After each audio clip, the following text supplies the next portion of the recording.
ഞാൻ പാക്ക് ചെയ്യില്ല, നിങ്ങൾ പാക്ക് ചെയ്തു. നിങ്ങൾ പാക്ക് ചെയ്തെടുത്തു ഇഷ്ടമുള്ളത് ഏത് ഒരു വില നോക്കണ്ട. ഞാൻ മാറി നിൽക്കാം. നിങ്ങൾക്ക് എത്രത്തോളം ഇത് പാക്ക് ചെയ്തുകൊണ്ട് അത്രത്തോളം നിങ്ങൾ പാക്ക് ചെയ്തുകൊണ്ട് പോയി. ഇതെല്ലാം 2 ദിവസം മുമ്പ് ബണ്ടിൽ പൊട്ടിച്ച് വെച്ചതേ ഉള്ളൂ. എല്ലാം കൊടുക്കുകയാണ്. എനിക്ക് ജീവിതമുണ്ടല്ലോ, ജീവനുണ്ടല്ലോ. എൻ്റെ ജീവൻ കൊണ്ട് എനിക്ക് തിരിച്ചു പിടിക്കാൻ പറ്റുന്നതൊക്കെ ഉള്ളൂ. പക്ഷേ ഈ നഷ്ടപ്പെട്ടു പോയതിന് പകരമാവും. എൻ്റെ ജീവൻ പോയാൽ അത് തിരിച്ചു കിട്ടാൻ പറ്റും. എനിക്ക് പോയ പണമാണെങ്കിലോ സമ്പത്താണല്ലോ നമുക്ക് തിരിച്ച് എങ്ങനെയെങ്കിലും ഒപ്പിക്കാം, ദൈവം തരും. ഇതൊക്കെ കുഞ്ഞുങ്ങൾക്കാകുമ്പോഴേ ഇന്നൊക്കെ കുഞ്ഞുങ്ങൾക്ക് ഏറ്റവും കൂടുതൽ വേണ്ടത് അവരുടെയൊക്കെ ഇന്നർ ഗാർമെൻറ്റ്സാണ്. ഇതൊക്കെ നമ്മൾ പാക്ക് ചെയ്ത് സൈസ് എഴുതി വെച്ചിട്ടുണ്ട്. പാക്ക് ചെയ്ത് വെക്കുക. ഇത് കവറിൻ്റെ അതാക്കി പാക്ക് ചെയ്ത് ആക്കണേ കേട്ടോ. താഴെ കൊടുത്തത് പാക്ക് ചെയ്യുക. ഇതൊക്കെ കണ്ട് ഇപ്പോഴത്തേക്ക് വേണ്ടി ഓണത്തിന് വേണ്ടി വന്നിങ്ങനെ പുതിയ ബണ്ടിലുള്ളൂ. ഇനി നമുക്ക് എത്ര വെള്ളം ഇഷ്ടമുള്ള നമുക്ക് പൊട്ടിച്ചെടുത്ത് ഇഷ്ടമുള്ള എടുത്തുകൊണ്ട് പോകാം. ഓണത്തിന് വേണ്ടിയുള്ള മുണ്ടുകൾ വരെ നമ്മൾ തയ്യാറാക്കി എല്ലാം കൊടുക്കുക. കാരണം അവർ ഒരു ദിവസമെങ്കിലും അവരോട്, ഞാൻ പറഞ്ഞില്ല, ഒരു ദിവസമെങ്കിലും ആ ക്യാമ്പിൽ പോയി അവരോട് ഒരു ആഹാരം കൂടെ കഴിക്കണമെന്ന് എനിക്ക് ആഗ്രഹം. നാളെ ഇപ്പോൾ നിങ്ങൾ ചിന്തിക്കും ഞാൻ ഇതെല്ലാം കൊടുത്തിട്ട് നാളെ ഞാൻ എന്ത് ചെയ്യും. നാളത്തെ കാര്യത്തെക്കുറിച്ച് ഇപ്പം ഞാൻ ചിന്തിക്കുന്നില്ല. ദൈവം എന്തെങ്കിലും ഒരു വേറെ ഒപ്പിച്ച് തരുമായിരിക്കാം. ഹായ്, നമസ്കാരം. എൻ്റെ കയ്യിലുള്ളത് അത്യാവശ്യം നല്ല വിലയുള്ള വസ്ത്രങ്ങളാണ്. അതുപോലെ ഈ ഫ്ലോറിലുള്ളത് ലക്ഷക്കണക്കിന് രൂപയുടെ വസ്ത്രങ്ങളുമാണ്. ഇതൊക്കെ നമ്മുടെ വയനാട്ടിൽ ദുരിതം അനുഭവിക്കുന്ന സഹോദരങ്ങൾക്ക് നൽകാനൊരുങ്ങുകയാണ് കൊട്ടാരക്കരയിലെ സ്റ്റൈൽ ആൻഡ് ഫാഷൻ ഉടമ ഷൈൽ.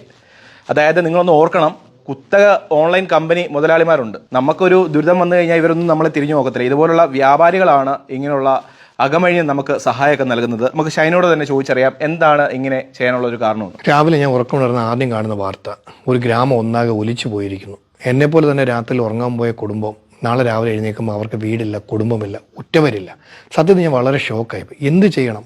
നമ്മളും ജീവിതത്തിൽ പല പല കാര്യങ്ങൾ രാത്രിയിൽ പ്ലാൻ ചെയ്ത് കിടന്നുറങ്ങും. നാളെ നമ്മളില്ലെങ്കിൽ, നമ്മളോടൊപ്പം കിടന്നവരില്ലെങ്കിൽ എന്തായിരിക്കും ജീവിതത്തിൻ്റെ അവസ്ഥ? ഞാൻ പറഞ്ഞില്ല, നമ്മളൊരു പ്രതിസന്ധി. ഞാനൊരു വ്യാപാരിയാണ്. വ്യാപാര മേഖല വളരെ പ്രതിസന്ധിയിലാണ്. അപ്പോൾ ഇതെല്ലാം കഴിഞ്ഞിട്ട് നമ്മളൊരു ഓണത്തിന് വേണ്ടി, കാരണം സാധാരണ കേരളത്തിൽ എല്ലാ വ്യാപാരികളും തന്നെ ഓണം എന്ന് പറയുന്ന വ്യാപാരികളുടെ ഒരു ഉത്സവം പോലെയാണ്. അപ്പോൾ ഒരുപാട് പ്ലാൻ ചെയ്ത് ചെയ്യും. ഞാൻ ഓരോ ദിവസവും ഇങ്ങനെ പ്ലാൻ ചെയ്ത് വലിയ വലിയ കാര്യങ്ങൾ ചെയ്യണം എന്ന് പറഞ്ഞ് പർച്ചേസൊക്കെ ചെയ്ത് സ്റ്റാർട്ട് ചെയ്ത് ഒരു ഉദ്ഘാടനം പോലും പ്ലാൻ ചെയ്ത് വെച്ചിരിക്കുന്ന സമയത്താണ് ഞാൻ കണ്ടത്. സത്യത്തിൽ ഒന്നും ചെയ്യേണ്ടതായിപ്പോയി. എന്ത് ചെയ്യാനാണ്? കാരണം നാളെ നമ്മൾക്ക് ജീവനില്ല, നമ്മുടെ കൂടപ്പുറപ്പില്ലെങ്കിൽ അവരുടെ വേദനയും സങ്കടവും കണ്ടപ്പോൾ സത്യത്തിൽ ഞാൻ വളരെ ഷോക്കായിപ്പോയി. അപ്പോൾ എനിക്ക് തോന്നി എങ്ങനെ അവരൊന്ന് സഹായിക്കാൻ പറ്റും. അങ്ങനെയാണ് ഞാൻ ആലോചിച്ചത്. ഈ വസ്ത്രങ്ങളും താഴെ ഞാൻ പറയും ബണ്ടിൽ വന്നുകൊണ്ടിരിക്കുന്നു. ഈ ബണ്ടിൽ ഉൾപ്പെടെ അവർക്ക് കൊടുത്താൽ പുതിയ വസ്ത്രങ്ങൾ ഉൾപ്പെടെ ഞാൻ പറയും, ഞാൻ പുതിയ ഓണത്തിന് വേണ്ടി എല്ലാ വ്യാപാരികളും ഓണത്തിന് നന്നായി പർച്ചേസ് ചെയ്യുന്നത് ആ പുതിയ താഴത്തെ ബണ്ടിൽ കാണിക്കും. ബണ്ടിലുകൾ ഉൾപ്പെടെ ഞാൻ ആദ്യമേ പറഞ്ഞത് മൊത്തം എടുത്തുകൊണ്ട് പോട്ടെ എന്നുള്ളതാണ്. അപ്പോൾ എനിക്ക് ഞാൻ പറയാം അത് മൊത്തം എടുത്തുകൊണ്ട് പോയി നിങ്ങൾ എടുത്തുകൊണ്ട് പോയാലും എനിക്ക് സന്തോഷമുള്ളൂ. കാരണം നമുക്ക് ജീവിതമെങ്കിലും ഉണ്ട്. നാളെ രാവിലെ അവർക്ക് എല്ലാം നഷ്ടപ്പെട്ട് ഒന്നുമില്ലാതെ ക്യാമ്പുകളിൽ കഴിയുന്ന അവർക്ക് ഉറ്റവർ പോയി, ഉടയവർ പോയി, അവർ ജീവിതം മുഴുവൻ സമ്പാദിച്ചുണ്ടാക്കിയതെല്ലാം പോയി. അവരെ സംബന്ധിച്ച് ഇതെങ്കിലും കൊടുത്ത് അവർക്ക് വസ്ത്രം, നമ്മളറിയാലോ, ഒരാളുടെ ബേസിക് നീഡ്സിൽ പെടുന്ന ആഹാരം, വസ്ത്രം, പാർപ്പിടം, അവരുടെ പാർപ്പിടം പോയി, ബാക്കിയെല്ലാം പോയി. അപ്പം നമ്മൾക്ക് എന്നെ കൊണ്ട് പറ്റുന്ന ഇത് മാത്രമേ ഉള്ളൂ. എനിക്ക് വലിയ പൈസ കൊടുത്ത് സഹായിക്കാൻ എന്നെ കൊണ്ട് പറ്റില്ല. എൻ്റെ കയ്യിലുള്ളത് മുഴുവൻ, എൻ്റെ കയ്യിലുള്ളത് എന്താണോ അതെനിക്ക് കൊടുക്കാൻ പറ്റും, അത് മുഴുവൻ അവർക്ക് കൊടുക്കാൻ ഞാൻ തയ്യാറാണ്. അതുകൊണ്ടാണ് നിങ്ങളെ വിളിച്ചത്. നിങ്ങൾ കൂടെ പോരുമെങ്കിൽ എനിക്ക് നേരിട്ട് കണ്ട്, കാരണം ഞാൻ പല വീഡിയോസും കണ്ടപ്പോൾ സത്യത്തിൽ ഇന്നലെ രാത്രി കണ്ടൊരു വീഡിയോ എന്നെ കരഞ്ഞുപോയി. കാരണം ഒരു പിതാവ് സ്വന്തം മകളെ കാണാനില്ല. ആ പുള്ളി വേറെ സ്ഥലത്തായിരുന്നു, അവരുടെ ഗ്രാൻഡ് പേരൻസിന് കൂടെ തന്നെ അവരുണ്ടായിരുന്നു. ആ കാണുന്നില്ല. ഇനി എങ്ങനെ കണ്ടുപിടിക്കും? അതേ ഷേപ്പിൽ ഉണ്ടാവുമോ? അല്ലെങ്കിൽ ഈ കൂട്ടിയിട്ടിരിക്കുന്ന, നമ്മൾ പറയുമല്ലോ, ഞങ്ങൾ ഈ പറയുമ്പോൾ വേദന കൊണ്ട് പറയും, നമ്മൾ ഈ പറഞ്ഞ നമ്മൾ കടയിൽ വെക്കുന്ന മാനിക്യൂൻസൊക്കെ ഒരു ഗോഡൗണിൽ കൂട്ടിയിടുമ്പോൾ അതിന് തപ്പിപ്പിടിച്ച് ചില കണ്ടുപിടിക്കുന്ന പോലെ കൂട്ടിക്കിടക്കുന്ന ജീവനുള്ള ജീവൻ പോയ സ്വന്തം ഉടപ്പറന്നവരെ കണ്ടുപിടിക്കേണ്ടി വരുന്ന ഒരു പിതാവിൻ്റെ അവസ്ഥ ഓർത്തപ്പോൾ സത്യത്തിൽ കരഞ്ഞുപോയി. അപ്പോൾ അവരെയൊക്കെ എനിക്ക് നേരിൽ കണ്ട് എന്നെക്കൊണ്ട് പറ്റുന്നത് അവരുടെ കയ്യിൽ കൊടുത്ത് എന്നെ എന്താ പറയുക, നമ്മളുടെ ഒരു സ്നേഹം അല്ലെങ്കിൽ അവരുടെ ഒരു ചെറിയ പുഞ്ചിരി അവർക്ക് ഉണ്ടാക്കണമെന്ന് മാത്രമേ ഉള്ളൂ. അതുകൊണ്ട് ഞാൻ നിങ്ങളുടെ ഒപ്പം തന്നെ നിങ്ങളും കൂടെ വരണം. അവർക്ക് നേരിട്ട് അവർക്ക് കൊണ്ട് കൊടുക്കുക എന്നുള്ളതാണ്. എന്നാൽ ഞാൻ പറയാം, നിങ്ങൾ നോക്കി എല്ലാ ബ്രാൻഡ് ഉൾപ്പെടെ എല്ലാ സാധനം ഞാൻ പർച്ചേസ് ചെയ്തുകൊണ്ടിരിക്കുന്നതാണ്, വന്നുകൊണ്ടിരിക്കുന്നു.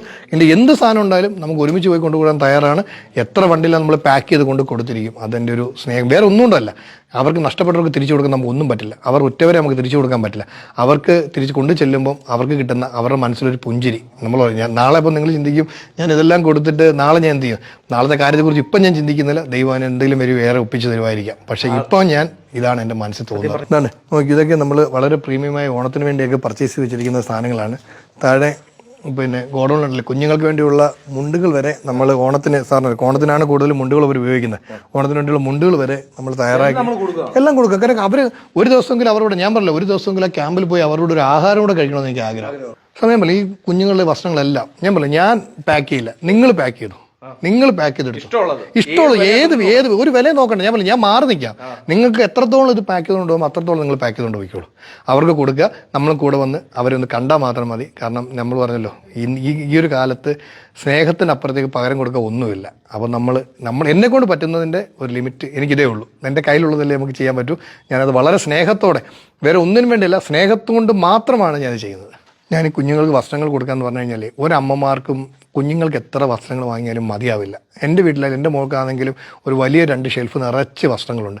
ഇതെല്ലാം അവർ പ്രതീക്ഷയോടെ കരുതി വെച്ചാൽ അതെല്ലാം ഒലിച്ചു പോയത്. അപ്പോൾ അതുകൊണ്ട് തന്നെ ഞാൻ പറയുന്നത് ചിലപ്പോൾ അവർക്ക് കൊണ്ട് കൊടുക്കുമായിരിക്കാം, പക്ഷേ ഞാൻ പറയുന്നത് അവരിഷ്ടപ്പെടുന്ന ഇത് അവർക്ക് സന്തോഷിക്കാൻ പറ്റുന്ന, കാരണം അതുകൊണ്ട് ഇത്രയും നല്ല വസ്ത്രങ്ങൾ കൊടുക്കുമ്പോൾ അവരുടെ മനസ്സിൽ, കുഞ്ഞുങ്ങളുടെ മനസ്സിൽ ഒരു ചെറിയ, നമ്മളല്ലേ ഒരു കരയുന്ന കുഞ്ഞിന് ഒരു കളിപ്പാട്ടം കൊടുത്താൽ ഒരു നിമിഷമെങ്കിലും കരച്ചിലടക്കും എന്ന് പറഞ്ഞ പോലെ തന്നെയാണ് അവർക്ക് കിട്ടുന്ന പുത്തൻ ഉടുപ്പുകളും. കാര്യം പുത്തൻ ഉടുപ്പുകൾ അത്ര സ്നേഹത്തോടെ ഓരോ കുഞ്ഞുങ്ങളും വാങ്ങി. അതുകൊണ്ടാണ് കുഞ്ഞുങ്ങളുടെ വസ്ത്രങ്ങൾ കൊണ്ടു കൊടുത്ത് അവരുടെ ഒരു ചെറിയ നേരത്തേക്ക് അവരുടെ വിഷമം ഒന്ന് മാറ്റാൻ എന്നെക്കൊണ്ട് പറ്റിയാൽ അത് മതിയെന്ന് മാത്രമേ ഉള്ളൂ. കേരളം കണ്ട ഏറ്റവും വലിയ ദുരന്തത്തിൽ ഒന്നാണിത്. ഈ ദുരന്തത്തിൽ നമ്മളുടെ സന്തോഷത്തെക്കുറിച്ചോ നമ്മുടെ ലാഭത്തെക്കുറിച്ചോ ചിന്തിച്ചിട്ട് എന്ത് കാര്യം? പിന്നെ ഞാൻ പറയുന്നു, ശരിയാണ്, ഒരുപാട് പ്രതിസന്ധിയുണ്ട്. ഒരുപാട് പ്രതിസന്ധിയിൽ നിന്ന് തിരിച്ച് കയറാൻ വേണ്ടിയാണ് ഞാനത് ചെയ്യുന്നത്. എൻ്റെ സ്റ്റാഫുകൾക്കായപ്പോൾ അറിയാം പല ബുദ്ധിമുട്ട്, ഞാൻ തുറന്നു പറയാൻ പറ്റാത്ത പല ബുദ്ധിമുട്ടുകളും ഞാനിപ്പോൾ അനുഭവിക്കുന്നുണ്ട്. ഈ ബുദ്ധിമുട്ടുകൾക്കിടയിൽ നിന്ന് വേറെ ദൈവം ഒരു വഴിയാണ്. എനിക്ക് ജീവിതമുണ്ടല്ലോ, ജീവനുണ്ടല്ലോ. എൻ്റെ ജീവൻ കൊണ്ട് എനിക്ക് തിരിച്ചു പിടിക്കാൻ പറ്റുന്നതൊക്കെ ഉള്ളൂ. പക്ഷേ ഈ നഷ്ടപ്പെട്ടു പോയതിന് പകരമാവും. എൻ്റെ ജീവൻ പോയാൽ അത് തിരിച്ചു കിട്ടാൻ പറ്റും. എനിക്ക് പോയ പണമാണെങ്കിലോ സമ്പത്താണല്ലോ നമുക്ക് തിരിച്ച് എങ്ങനെയെങ്കിലും ഒപ്പിക്കാം, ദൈവം തരും. പക്ഷേ ഈ തിരികെ പോകുന്ന ജീവനാണെങ്കിലോ